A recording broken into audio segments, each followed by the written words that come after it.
नमस्कार, जय हिंद। मैं मोहन पाठक और बात करेंगे भारत सरकार द्वारा, भारत की शिक्षा मंत्रालय द्वारा एनसीईआरटी की किताबों में मुगल काल के बारे में कुछ गजब कर दिया गया है।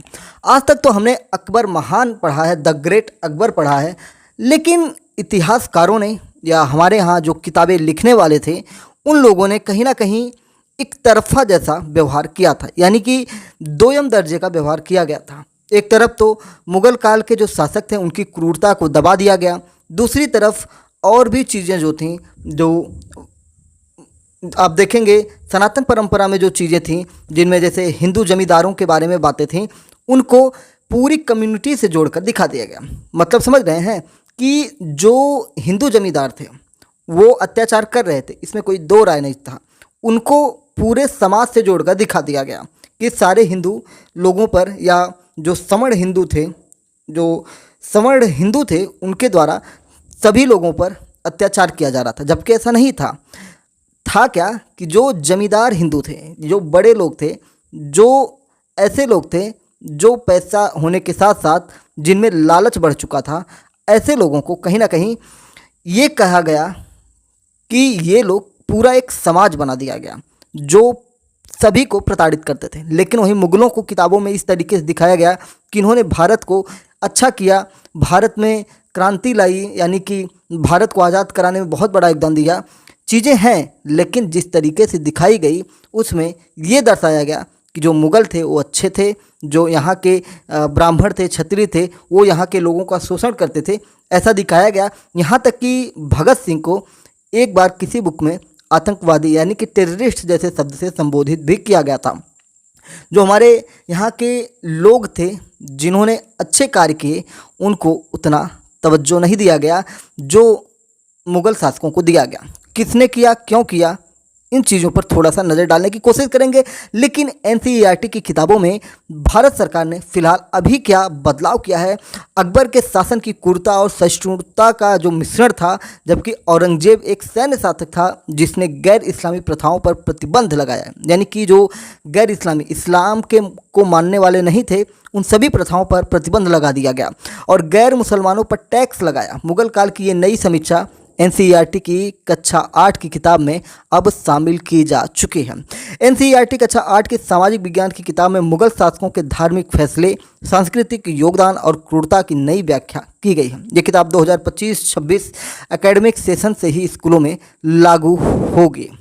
आपको बता दें कि 8वीं की नई किताब में कई चीज़ें जोड़ी गई हैं, जिनमें पहले मुगल शासक बाबर को सैन्य रणनीतिकार बताया गया। बताया कि अकबर ने 30,000 नागरिकों का कत्ले आम किया है। अब बताया जा रहा है कि ये चीज़ें जो पहले नहीं बताई गई थी उन्हें अब दिखाया जा रहा है, बताया जा रहा है। पुस्तक में बाकायदे मेंशन किया गया। औरंगजेब को क्रूर और अमानवीय शासक भी बताया गया है। किताब में मुगल सल्तनत के पहले शासक बाबर को तुर्क मंगोल शासक और सैन्य रणनीतिकार लिखा गया, यानी कि सेना के दम पर सारा शासन करता था। इसके साथ बताया गया कि बाबर ने 1526 में पानीपत की लड़ाई में बारूद और तोपखानों की मदद से इब्राहिम लोदी को हराया और दिल्ली सल्तनत का अंत कर दिया। बाबर का बेटा हुमायूं साम्राज्य को बचाए रखने के लिए संघर्ष करता रहा और एक समय के लिए उसने शेरशाह सूरी से हार कर साम्राज्य खो भी दिया था। किताब में यह भी बताया गया है कि कैसे शेरशाह सूरी के हिंदू सेनापति हेमू को अकबर की सेना ने पकड़ा और पानीपत की दूसरी लड़ाई के बाद सिर कलम कर दिया। अकबर के शासन को किताब में क्रूरता और सहिष्णुता का मिश्रण बताया गया है। लिखा गया है कि 1568 में चित्तौड़ के किले की घेराबंदी के दौरान अकबर के लगभग 30,000 नागरिकों की हत्या और बचे हुए महिलाओं और बच्चों को गुलाम बनाने का आदेश दिया गया था। आपको ये कहानी मैं बताना चाहूँगा क्योंकि राजस्थान का एक एग्ज़ाम था जिसको मैं देने के लिए तैयारी कर रहा था। मुझे वहाँ जब इतिहास पढ़ाया गया, जब वहाँ की हिस्ट्री मैंने पढ़ी, तब मुझे कुछ अलग ही हिस्ट्री मिली।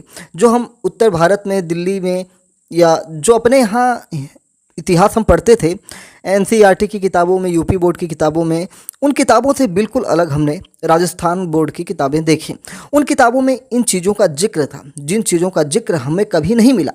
उसमें ये बताया गया कि अकबर ने जो चित्तौड़ का किला था उसको घेरा बनाया था, उसको महीनों तक वहाँ पर घेराबंदी की गई थी और जब चित्तौड़ किला को उसने जीता और उसके अंदर जो महिलाएं थीं उनके साथ बर्बरता करने की कोशिश की गई तो ज़्यादातर महिलाओं ने वहाँ पर जौहर कर लिया। जौहर यानी कि आग का कुंड बनाकर उसमें खुद को जला लेना, जो आपने पद्मिनी वाली कहानी सुनी होगी।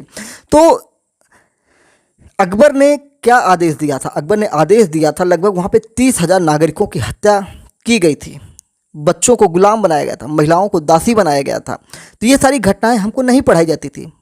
उसके बदले में हमें ये बताया जाता था कि अकबर जो है एक बहुत महान राजा था, वो हिंदुओं को बहुत मानता था। ये सारी चीज़ें की गई, पर ये नहीं बताया गया कि अकबर ने किस तरीके से राजस्थान के लोगों को डराया धमकाया, वहाँ के जो छोटे राजा थे या जो राजा थे उनको डरा धमका कर किस प्रकार से उनकी बेटियों के साथ अपना वैवाहिक संबंध स्थापित किया, और उसे अलग तरीके से ही किताबों में दिखाया गया। इसके अलावा अकबर ने जजिया कर समाप्त किया, ये बात सही है, और इसको भी किताब में दिया गया है। राजपूतों का स्वागत अपने दरबार में किया और सुलह एक कुल यानी सभी के साथ, यानी कि एक ऐसे संप्रदाय को चालू करने की कोशिश की जिसमें सभी को शांति की नीति बताई जा सके, उसको बढ़ावा दिया। उसने फतेहपुर सीकरी में एक अनुवाद विभाग स्थापित किया, और जहाँ पर उसने महाभारत, जिसे रज्मनामा कहा गया, रामायण, भगवद गीता और पंचतंत्र जैसे हिंदू कृतियों का फारसी में अनुवाद करवाए। यानी कि जो भारत के धार्मिक ग्रंथ थे उनका फारसी में अनुवाद करवाकर लोगों तक इसकी पहुँच को सरल बनवाया। ये एक अच्छाई थी, लेकिन जो चित्तौड़ के किले में उसने नरसंहार करवाया था वो उसकी क्रूरता को भी प्रदर्शित करता है। अकबर के उत्तराधिकारी जहांगीर और शाहजहां को किताब में कला और वास्तुकला का संरक्षक कहा गया। शाहजहां को ताजमहल के निर्माण के लिए विशेष रूप से याद किया गया, लेकिन ये भी बताया गया कि शाहजहां की बीमारी के बाद उत्तराधिकार की लड़ाई में औरंगजेब ने अपने भाई दारा शिकोह को मार दिया और अपने पिता को बंदी बना लिया।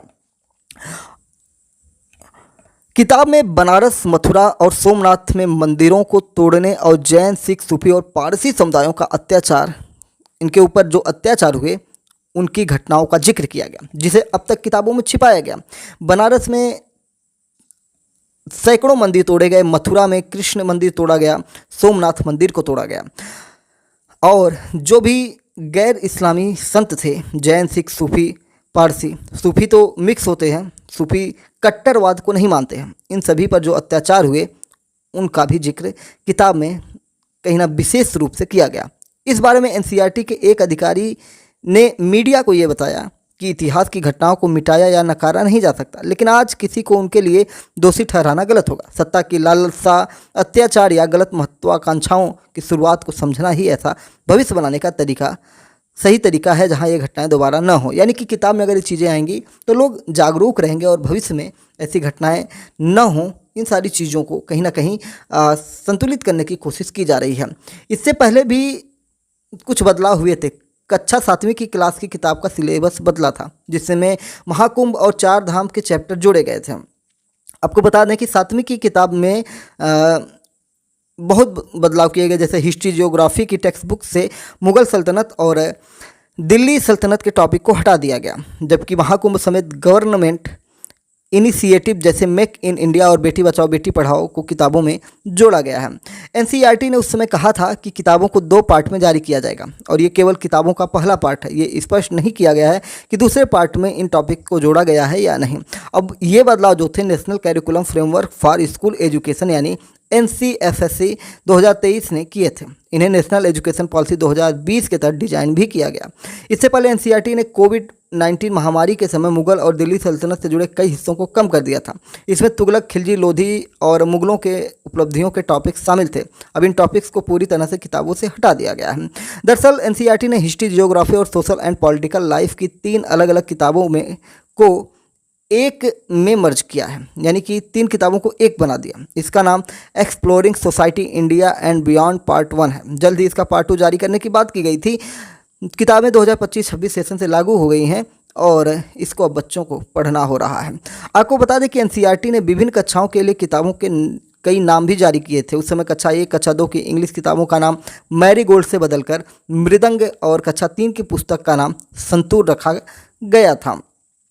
कक्षा 6 की इंग्लिश की किताब का नाम हनी सकल हो गया था, यानी कि हनी सकल से बदलकर पूर्वी कर दिया गया। उसका पुराना नाम हनी शकल था और उसे बदलकर पूर्वी कर दिया गया। मैथ की किताबों के लिए भी यही पैटर्न अपनाया गया। कक्षा 6 की गणित जो थी, जो पहले इंग्लिश में मैथमेटिक्स और हिंदी में गणित थी, अब दोनों भाषाओं में यह गणित नाम से ही जानी जाएगी। वहीं तमिलनाडु में इसका विरोध भी किया गया था, जिसमें ये कहा गया था कि भारत सरकार हिंदी को थोपने की कोशिश करे, क्योंकि मैथमेटिक्स जो है इंग्लिश वर्ड है और हिंदी में गणित कहा जाता है और इंग्लिश में भी गणित लिखा गया, तो इसलिए उनका थोड़ा सा विरोध जताया गया। खैर उनकी अपनी जो पॉलिसी है हिंदू और हिंदी दोनों का उनका विरोध रहता है, क्योंकि उनके बेटे ने जो बातें कही थी वो आपको याद ही होंगी। टॉपिक हमारा इस समय एनसीईआरटी है, इसलिए मैं पॉलिटिकल चर्चा नहीं करूंगा, नहीं तो उसकी इतिहास की भी घटना का जिक्र कर लिया जाता। कुल मिला जुला कर अकबर द ग्रेट जो था अब क्रूर अकबर और सहिष्णु अकबर दोनों के रूप में शामिल हो गया है। जो उसके चित्तौड़गढ़ की 30,000 जो हिंदू जनमानस था, महिलाएं बच्चे थे, उनके साथ जो अत्याचार हुआ था उसकी कहानी अब आगे है। आपको बता दें कि जब राजस्थान की तैयारी कर रहा था तो उस समय और भी बहुत सारी ऐसी इतिहास की जानकारियां हम लोगों को बतौर सिलेबस पढ़ाया गया, जो परीक्षा की दृष्टि से पढ़ाया गया, परीक्षा को ध्यान में रख के पढ़ाया गया, जिसके क्वेश्चन परीक्षाओं में आते हैं, जो वहाँ की आरपीएससी है जो भी है।